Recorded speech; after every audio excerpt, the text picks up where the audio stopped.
Hello and welcome to the Healthy Middle Ground podcast with me, Jen Curtis. This is episode 50. So thanks so much for listening. If you've been listening for a long time or if you've just tuned in, it's great making these podcast episodes. I really enjoy it. So I hope you enjoy listening to them and get a lot of useful information out of it.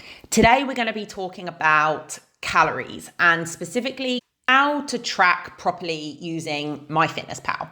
So first of all, I just want to say that tracking your calories is by far the most effective way to lose weight. Having an understanding of calories in and calories out, what your maintenance calories are, and then what a calorie deficit would look like for you, and then learning how many calories is in the food that you eat is the absolute best way to lose weight. And I know there's lots of noise out there about carbohydrates or sugar or cutting certain things out or gluten or seed oils, but none of it really matters. What it all comes down to is calories in versus calories out. There's a lot of other important things about food as well, like nutrition, how filling food is, which we're going to talk about in this episode as well. It's not that just one matters or the other, but for fat loss, the most important part of it is being in a calorie deficit.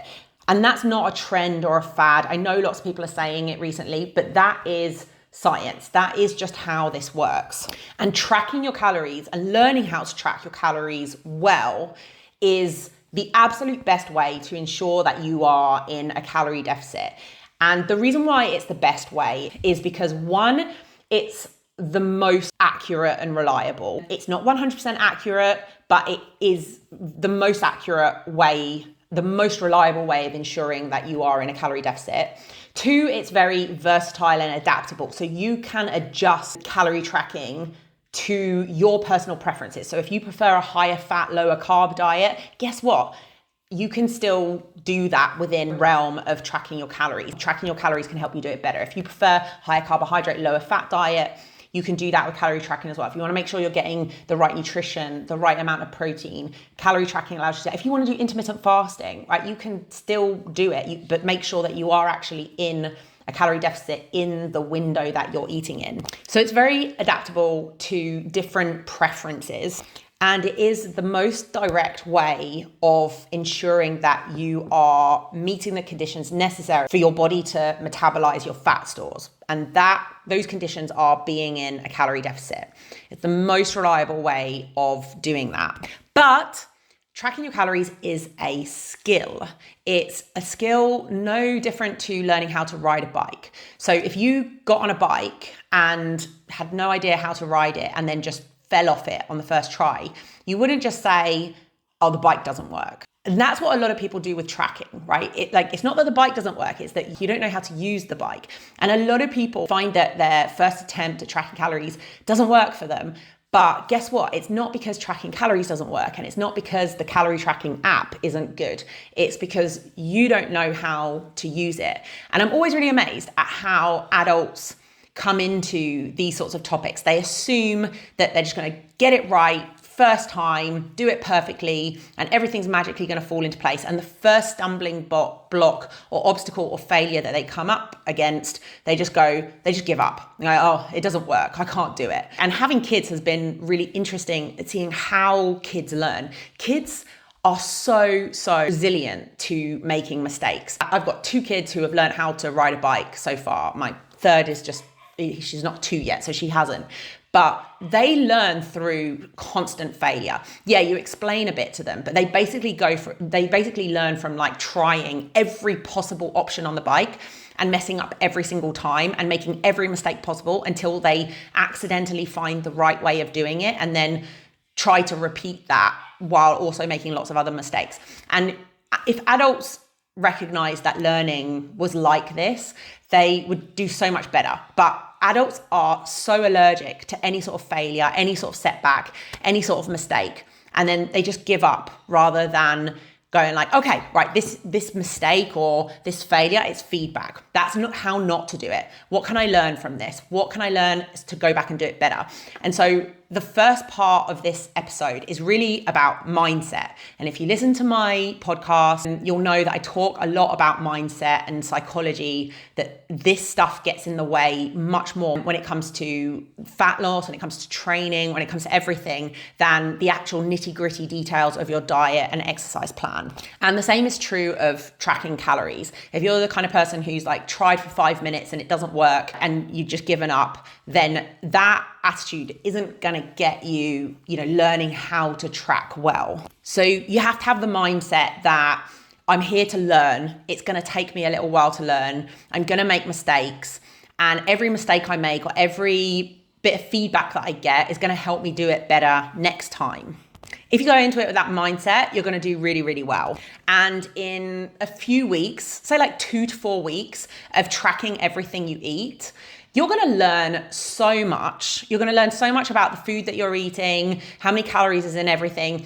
And that's all going to be information that you can't unlearn. Tracking is something that normally you have to do for a long period of time. But once you learn that basic information, you can't unlearn it. And it will always be there in the background, helping govern the decisions that you make around food. And some people think that that's a bad thing because they think that sounds eating disordery, but it's not. It's just understanding the cold, hard facts about how many calories something has per portion, and also how filling it is for those calories, which is another key thing that I'm going to talk about in this podcast episode. So most people eat the same 15 to 20 foods 80% of the time. So once you've tracked all of those things, and I'm talking about normally more generic type things like oil, nut butters, granola, eggs, milk, chicken, those kind of things.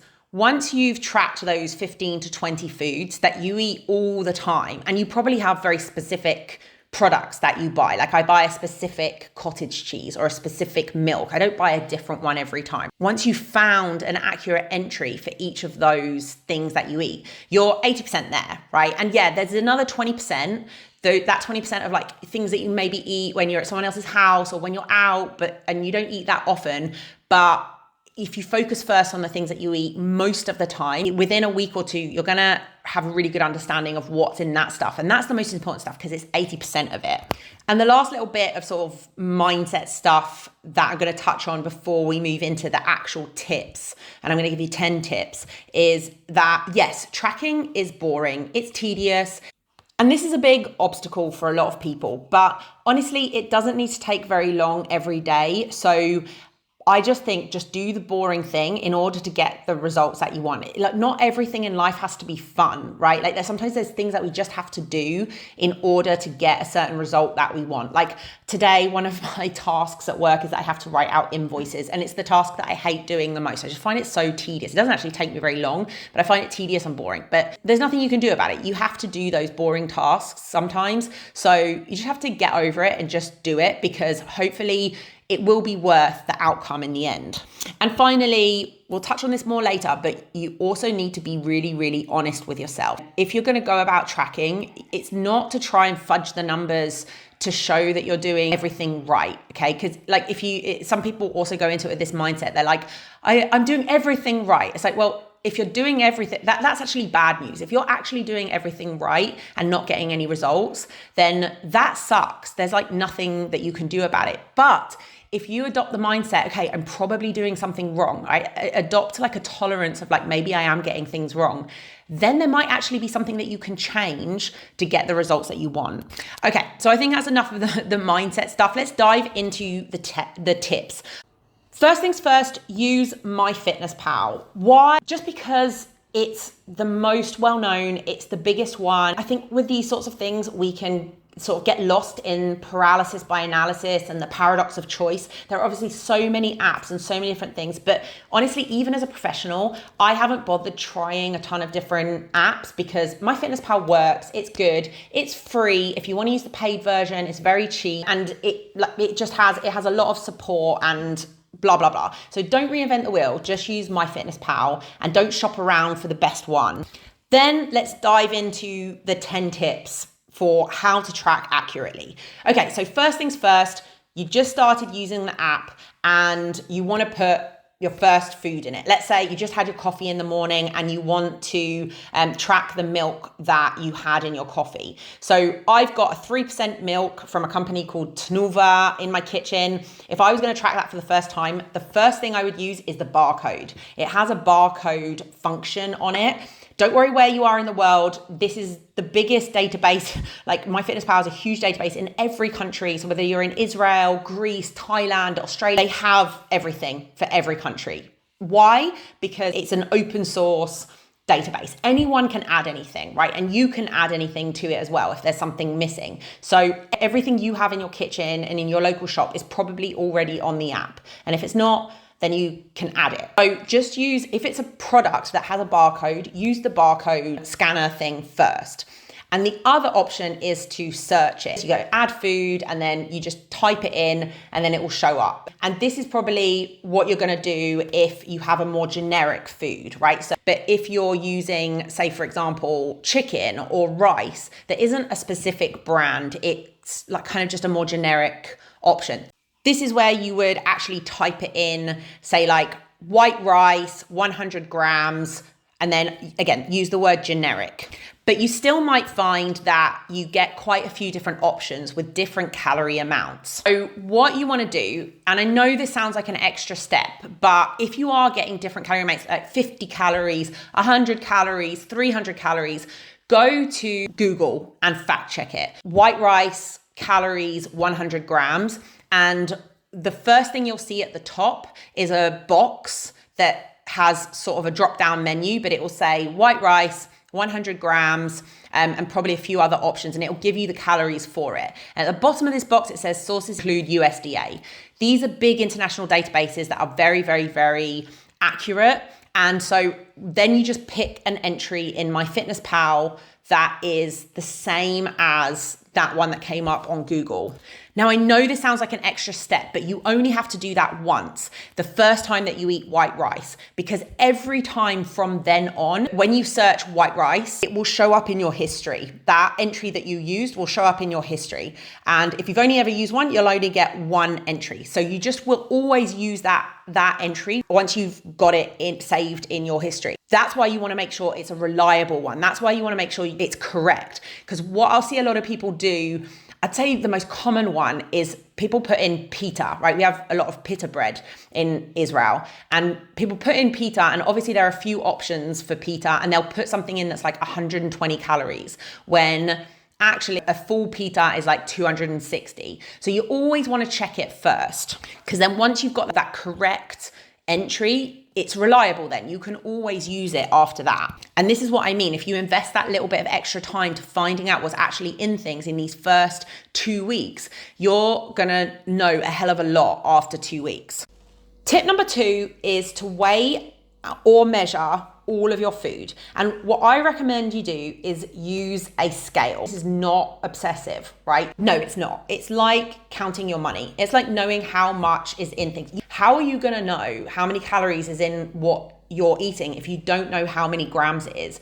You need to weigh things so that you know more or less how much you're eating. There's no way around it. Most of us have absolutely no idea. We portion up, we eat certain amounts of food because that's what we're used to eating, not because it's the right amount for us, or not because, you know, we know how many calories is in it. And often we eat far too big portions. So the best way of getting things under control is to measure, to weigh the food that you're eating in the beginning.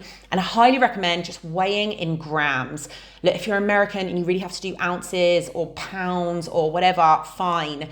But grams are way better for a whole bunch of reasons. And please don't measure things by cup, because like a cup of rice is going to vary in grams compared to like if you just do it per gram. And grams is so much easier, right? Another objection people have is that, oh, I don't have time to measure my food or weigh my food. It takes literally the exact same amount of time to plate up food on a scale to plating up food not on a scale. So just have the scale, the digital scale out on your kitchen, put your plate on it, press the like tear button to make it go back to 0, and then plate up your rice, measure it as you go, then tear it again, measure up your chicken, etc. Then when it comes to things like bread, right? Most of us buy the same loaf of bread, the same type over and over again. Weigh the slice, okay? Do not look in MyFitnessPal for slice of bread or slice of cake. A slice is not a standard measure. That one slice could be tiny and one slice could be huge. It's like, how long is a piece of string? There's no standard measure, and you're just pulling numbers out of your ass. That's one of the worst ways of using MyFitnessPal or any tracking app, is just pulling random numbers out, going, oh, cake, slice. Right? You're not gonna, that could be anything, and you're just picking a random number. You need to actually weigh it. And with something like bread, okay, like weigh the slice. You don't have to weigh the slice every single time, but once you've weighed your slice of bread, I know a certain loaf I buy, it's a 50-gram slice. So I just know that that's a 50-gram slice every single time I use it. I don't weigh it, oh, this one's 49 or this one's 52. No, it's just a 50-gram slice. That level of accuracy doesn't matter, but being more or less accurate does matter. And then with things like nut butters, you absolutely need to weigh this as well. And if you're having, say, like peanut butter on toast, great, do your toast and then put it on the plate on the scale and then tear it so it's back to zero, and then add your nut butter, and then you can know exactly how much is going on. You can of course use a tablespoon or a teaspoon measure, but then you've got another thing to clean up and it's just a little bit less accurate. No free pouring, okay? If you're somebody who free pours oil into the pan or on your salad, no, you need to actually weigh and measure that stuff. Again, it's not that difficult to do.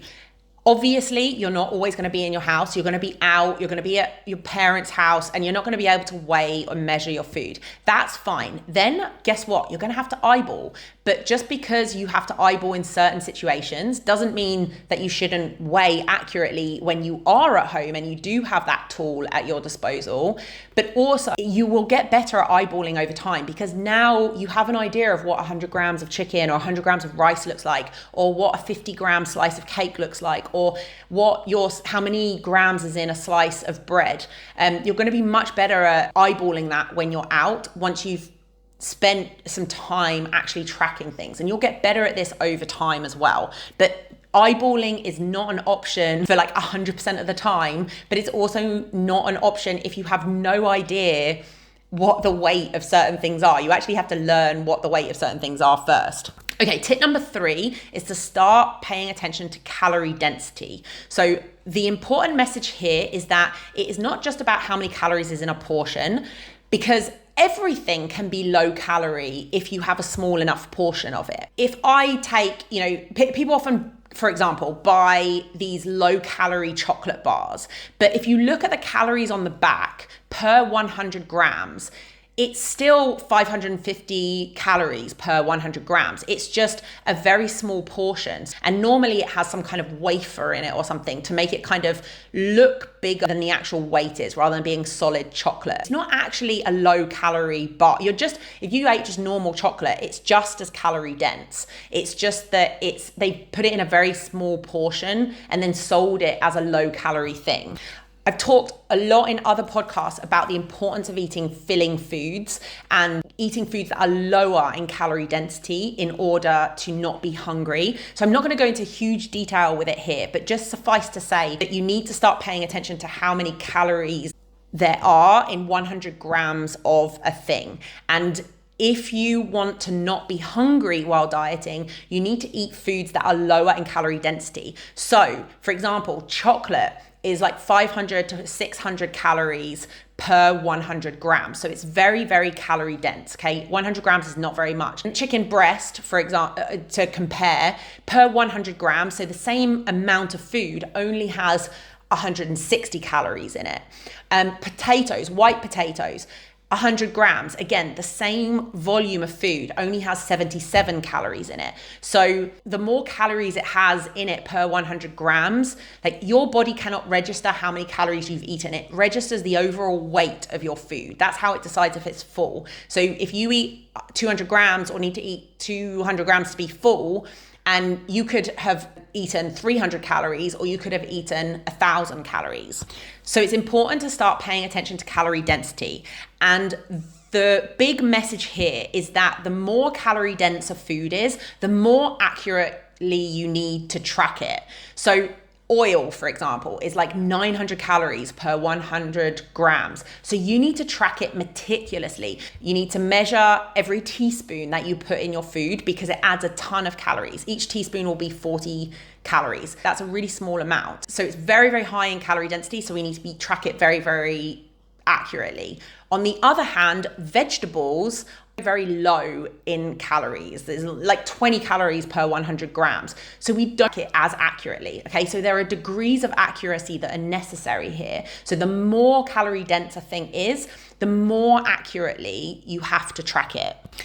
And most people do this the other way around. So a lot of people just free pour their oil and like, oh, whatever, I'll track like a teaspoon, but they've actually put 300 calories worth of oil in their food. And then they are really, really pedantic about like tracking every single vegetable. And that's just the wrong way around, okay? So don't track vegetables. This is another little tip, like inside this tip is don't go and track like half a cucumber, 3 cherry tomatoes, 2 leaves of lettuce. This is gonna waste time tracking things that just don't really matter. 2 calories, 5 calories, blah, blah, blah. And then you're tracking whatever for the oil. Instead, what you should do with vegetables to save time is find in MyFitnessPal a generic entry that says vegetables, 1 cup, 35 calories or 30 calories, whatever. And then use that entry no matter what vegetables you eat, whether you eat one type of vegetables or like a mixed salad with lots and lots of different vegetables in it. Just buy the cup. And this is where you only have to eyeball, right? You don't have to actually measure it with a cup. You can just eyeball. I reckon I've got a cup here, 2 cups, 3 cups, half a cup of vegetables. Just track it like that. But when it comes to oil, you need to actually measure it. Same with nut butters. Same with chocolate. You know, if you're just grabbing a bit of chocolate or a few chocolate chips out of the cupboard or having a couple of bites of like your kid's muffin or like, I don't know, having a couple of little spoonfuls of ice cream, these little bits can add up to a hell of a lot, like 50 calories here, 100 calories there. And by the end of the day, they can be hundreds of calories. So you need to be meticulous with those really calorie dense things and not just go, like most people, like I said, do this the other way around. They're like, oh, I won't track that. It doesn't matter exactly how much, but then they're tracking every single vegetable. And as I said before, tracking is annoying and tedious. So where you can use shortcuts, you want to use shortcuts. So that's an example of a shortcut for veg. And another thing while we're on this topic is do not track black coffee, right? 0 calories. Track the milk and the sugar that you're adding to it. Yes, that's important, but not the black coffee itself. Don't track soy sauce or condiments like mustard. Yes, mayonnaise, obviously you need to track, it's very high calories. And also no need to track any spices if it wasn't obvious, okay? But I do get asked this question a lot. This way, you know, you can save time on the things that just really don't matter. Oh, and while we're here, don't weigh your fruit, okay? Just find an entry for an apple and then just always use that entry. It doesn't matter if it's a big apple or a small apple or a medium-sized apple or exactly how much it weighs or how much it weighs without the core. Like this is not the important stuff, right? And people will waste a lot of time on this kind of minutia while ignoring, you know, tons of oil that is going into their diet. So tip number 4 is to eat actual meals and not snack constantly throughout the day. So again, I've done lots of other podcasts on this topic, but my recommendation is to eat 4 meals a day: breakfast, lunch, afternoon snack, and dinner. 8 a.m., 12, 4 p.m., and 8 p.m. suit most people. 4 hours, 4 meals, 4 hours apart each meal. There's nothing like, look, this is not my specific method or trademark. Like, there's not like this is the only way to eat and you can't eat any other way. But this does suit most people most of the time. Again, like 80% of people. But it doesn't really matter the exact timing and things like that. Doing that is good for managing hunger, managing circadian rhythm. Like it's good for so many things outside of tracking calories.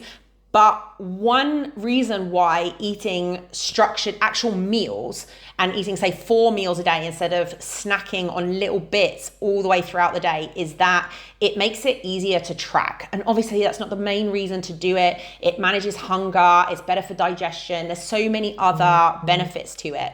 But tracking actual meals makes it so much easier to track. If we're just going for a really basic plated system, we want to build meals around protein and fiber if possible. You want to have like a 100 to 200 gram portion of protein, 100 to 200 gram portion of carbohydrates, some fats, so either tag along fats that like it's cooked in it, or you know, you add a little bit to the salad, and then a nice big portion, like half the plate. If a quarter of the plate is protein, a quarter is carbohydrates, and half the plate would be vegetables. Obviously, we're not going to do that every single meal, but if we go into each meal with that kind of idea, I'm going to have one protein, one carb, and then some vegetables, and there's going to be some tag along fats. That gives us a good template for the meal, rather than every meal just being like, oh, what am I going to have? When you're eating at home, it's a good idea to think of meals in this way, of a protein, a carb, vegetables, the fat. It's a good idea to break your meal up in this way. Obviously, sometimes when you're out and about, like there might be lots of options. It might be like a buffet, for example. What I would recommend is if you're trying to lose body fat, is to still try to stick to that basic template.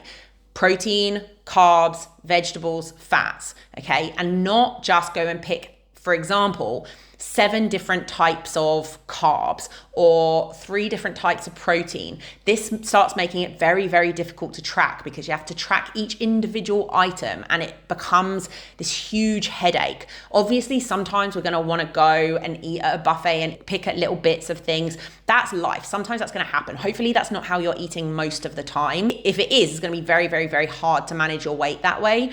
But look, again, it's about not being all or nothing about it. If most of the time this is how you're eating your meals, and then every so often you go to a buffet and you kind of pick at random things and you have no idea how to track it, just move on. Just don't worry about the obsessively tracking it. Next meal, track it and get back on track with everything. Just don't be all or nothing about it, okay? Because obviously there's ideal and there's certain things that make tracking easier, and there's certain ways that we should try to eat if we want to be healthy and not eat too much and be a healthy weight. But sometimes we're going to not eat that way, and that's okay too. Tip number 5 is start working out the calories and the portions before the meal, or at least as you are serving it up. So if it's lunchtime and you are gonna warm up leftovers, figure out, use your app, ideally beforehand, but again, if you're doing it while you're serving it up, then fine. Adding in 150 grams of rice, 150 grams of chicken, and then I'm gonna put these roast vegetables in, and there's probably like a little bit of oil in that. Pop it in the microwave while it's heating up, put those portions, put that meal into MyFitnessPal before you eat it, because then you're gonna see, okay, that's coming to a 600 calorie meal or a 500 calorie meal. But if you find that, whoa, that's way more than I thought, then you can maybe think about reducing the portion size or replacing part of it with something else. Whereas what a lot of people do is they go and they eat and then they track it afterwards and they go, oh shit, that was 1,000 calories, that was 800 calories, that was more. And then they panic because they've gone over their calories. I'm also gonna talk about what to do when that happens, but it's just much better to do it preemptively, or at least as you're going along, rather than being surprised by it afterwards. Okay, tip number 6, when you're eating out, if you're eating something like a tuna sandwich, for example, do not go into MyFitnessPal and write tuna sandwich, because what is going to happen, you're going to get hundreds of entries, and some of them are going to be like 100 calories, and some are going to be 1,000 calories, and some are going to be like 500 calories, and you're not going to have a frigging clue which one to pick, because all of them, they're probably different sizes, whatever. And what a lot of people do in these instances is they just pick a number, and their biases tend to push them towards lower calorie ones. They'll go, oh yeah, I reckon that was about a 300 calorie sandwich. Oh, I'll pick 350 calories just to be on the safe side. What you want to do instead is you want to break it down into its component parts.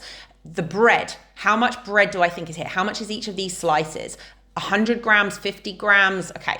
How much tuna is in here? Okay, like 1 tin, let's say. How much mayonnaise is in here? It's probably at least 2 tablespoons of full fat mayonnaise. How much vegetables is in this salad? Let's say a half a cup or a quarter of a cup, like nothing. It's probably going to add up to like 550 calories, right? If it's like 100 grams of bread and a good portion. So in this instance, you might have tracked it as 350 and it's actually 550 or 600. So you're 200 or 250 calories short just for that meal. So whenever you're at a meal, the same for like anything like a poke bowl or like a chicken salad, right? Don't just track, like just put the generic name in and pick something random. Break it down into its component parts. Now we have ChatGPT. So you can just take a picture of it, upload it to ChatGPT and ask how many calories is in it. Now you might just skim through and get the final answer and then put that in MyFitnessPal. But what ChatGPT does is it breaks it down into the component parts and estimates how many calories is in each of those component parts. So it's worth going through that process, at least reading through ChatGPT's process, to realize how it got to that number, because it's not just pulled a random number from the internet. It's actually broken down the component parts. And even though we have, ChatGPT to do that now, it's still good for you to know what that process is in case you have to do it yourself. Now, some foods when eating out are harder to track than others. So sushi, for example, you're not going to break that down into the component parts. Like, okay, if I've got 6 pieces of sushi, how many grams of rice do I think I have here? Or if you've got a stir fry, that's going to be very, very hard to guesstimate, because it's very hard to pull it apart into its component parts. So there are just some foods that are inherently much harder to track than others. You can bridge that gap using ChatGPT now by asking it how many calories it thinks is in this sushi. It gives you a pretty good option. So there's really no reason to not track when we're out anymore, because ChatGPT can tell us exactly, or to a very high degree of accuracy, what's in it. Tip number 7 is to track as you go throughout the day. As I said before, ideally before the meal, so that you can say, okay, let's figure out what my budget is for this meal. Can I get for, my budget, and how many grams of chicken do I need to sort of hit my goal? That's the best way of doing it, but making sure you're at the very least doing it as you go throughout the day. Don't sit down at the end of the day and try to track everything you ate from memory, especially if you snacked and grazed on lots of little bits. It's going to be impossible. You need to at least do it as you go. I'm going to do a second episode on kind of more advanced tracking techniques. And one of them is to use MyFitnessPal as a planning tool. So you sit down for 5 minutes in the morning and plan everything for your day, so you know exactly how much you're having of everything. But this is a more advanced technique. If you're just, I won't talk about that now, because if you're just getting started, that's very, very overwhelming. You want to go along your day and track things as you go, and figure out how many calories is in it as you go. And if you snack at anything, then track that too. Do not leave it to the end of the day. Okay, tip number 8. This is a really, really important one. If, for example, you've finished your lunch, but you've run out of calories for the rest of the day, this is something that is very common and will almost certainly happen to you at some point in the beginning.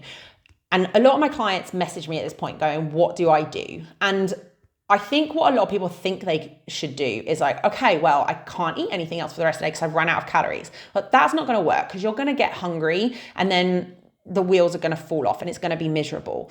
So what you want to do instead is look at what you ate, and you want to see this as feedback. Okay, so if you've run out of calories early on in the day, you've probably misused your calories. You've overeaten, you've had too big of portions, or you've had food that is too calorie dense, and so you've had to eat a lot of it in order to feel full. And this might mean that you have to change some of the foods that you're eating. So if you look back over your day and you had 50 grams of granola with your breakfast, and then you had with some honey on it, let's say 25 grams of honey with a yogurt and a slice of toast that had some butter on it, and then you had 2 cookies mid-morning, and then at lunch you had 2 tablespoons of oil on your salad, and you had some nuts on your salad, and you had some seeds on your salad, and you had some avocado, and you had some other things, and it was lots of different types of fats, and it was an 800, 900 calorie salad, but not very filling. Rather than just saying oh, see, tracking doesn't work. I've used up all my calories and I'm still hungry, and I'm only 2 meals into the day.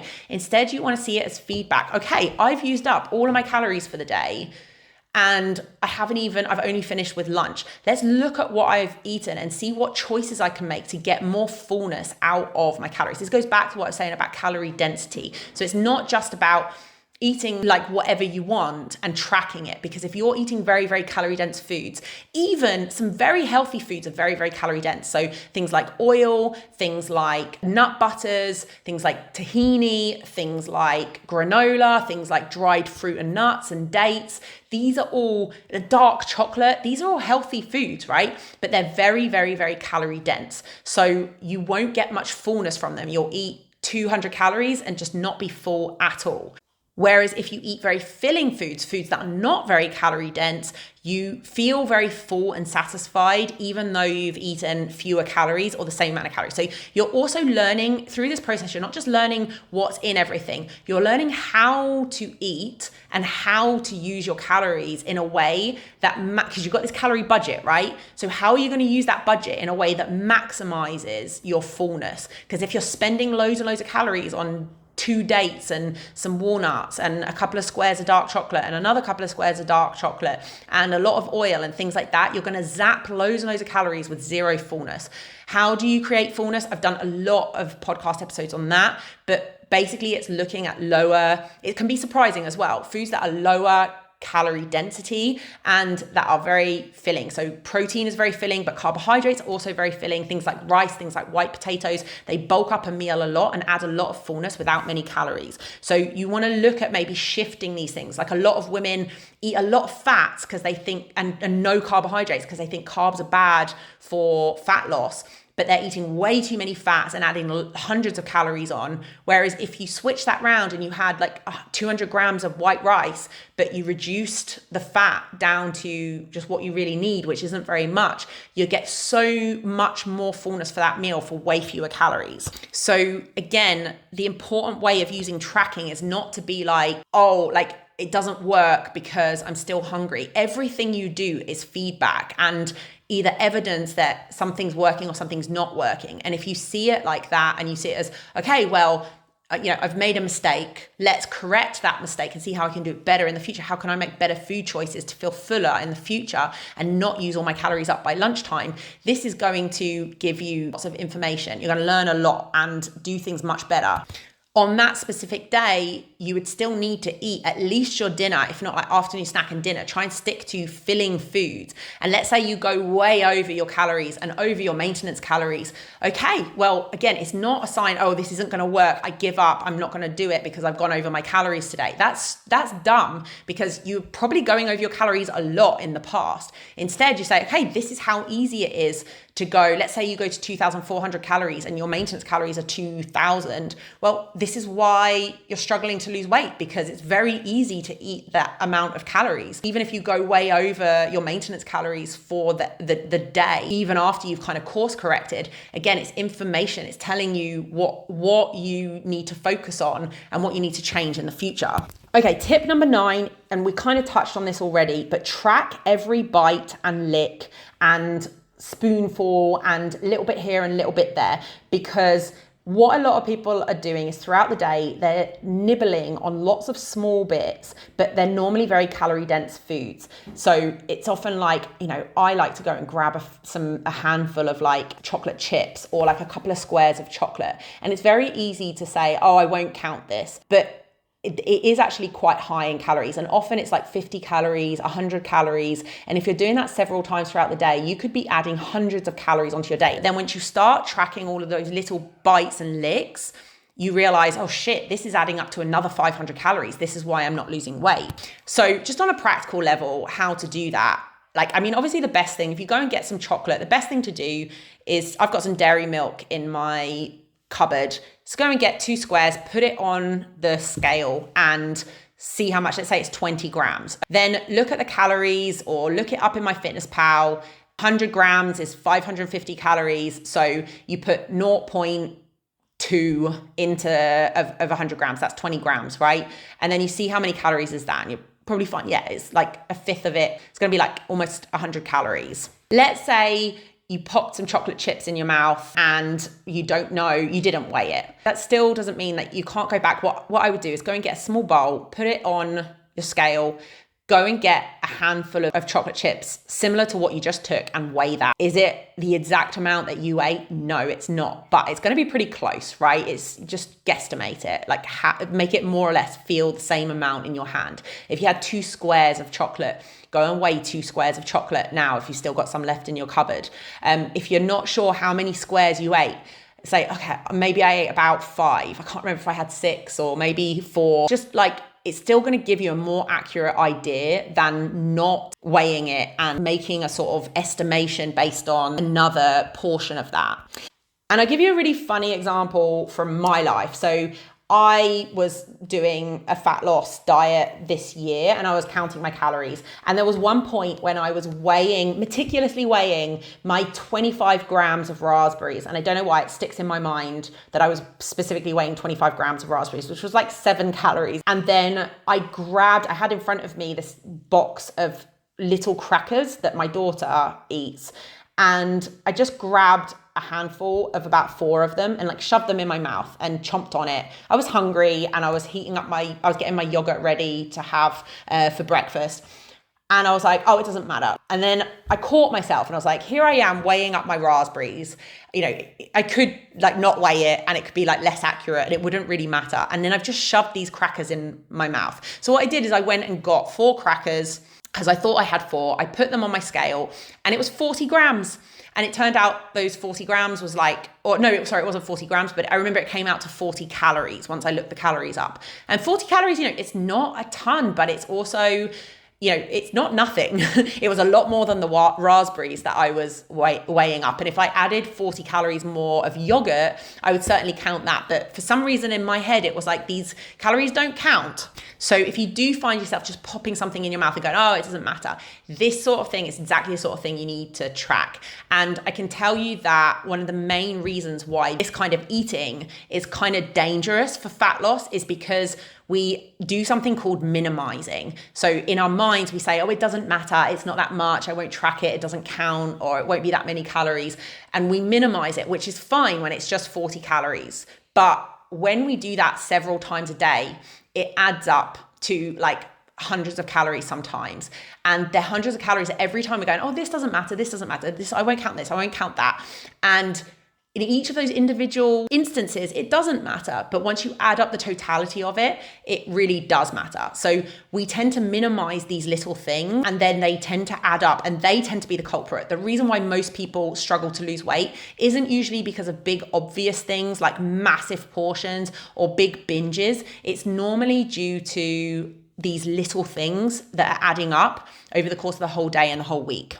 And if you want to get a grip on this, I've included a link in the description below I have a tracking assessment questionnaire. So you can get this tracking assessment questionnaire, which I go through about 15 or 20 questions asking about the accuracy of your tracking. And it can be really, really illuminating. It's just a self-assessment questionnaire to see if you really are tracking everything. So you can get that in the description below.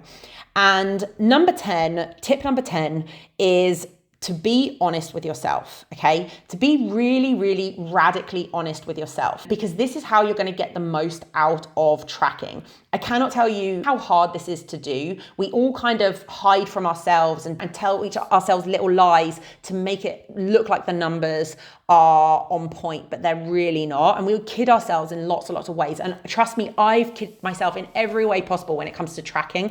And I've seen clients do it too.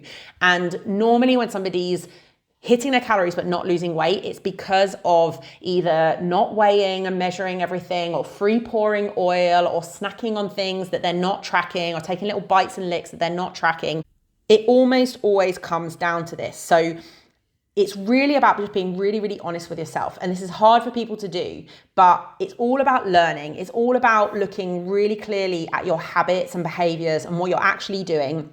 There's an expression I love, that the sunshine is the best disinfectant, and shining a light on things, it always gives you answers in ways that, you know, it's usually on the level of like, we're hiding these things from ourselves.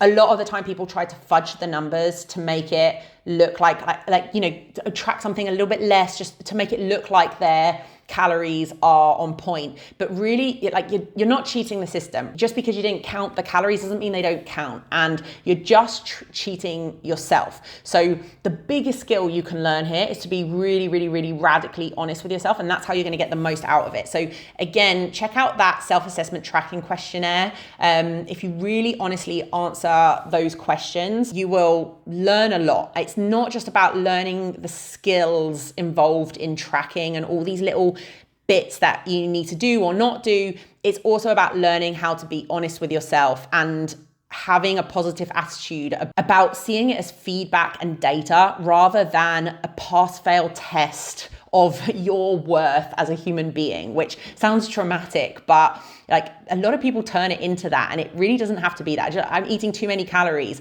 This is why I'm not managing to lose weight. It doesn't mean that you're a worthless human and a piece of shit. It just means that this is what you need to change if you want to get different results. And we don't need to turn it into something bigger than it is. And I find a lot of people avoid tracking in the first place because they're scared of its implications. Okay, that's it. That is my podcast episode on getting started with tracking. I know it's a long one, but these are the most common mistakes that I see people make, both on the level of mindset and just on a practical level. So just remember, this is like a skill that you need to learn how to do. If you're making mistakes, it's not the end of the world. Just learn from them and then you'll get better.